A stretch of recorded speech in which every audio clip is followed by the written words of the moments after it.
నీవు చేసిన మేలను ఇట్లు మరతు ప్రభు,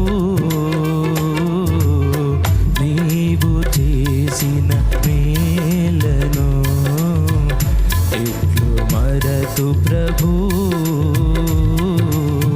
నీ కొరకుని సాక్షిగా ఇలలో జీవింతును, నీ ఇలలో జీవింతును.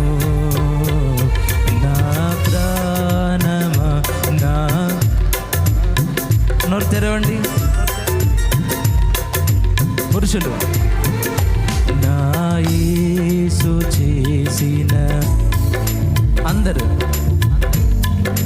మరువకుమా, నా యేసు చేసిన మేలును నీవు మరువకుమా, నా యేసు చేసిన మేలును నీవు మరువకుమా, నా యేసు చేసిన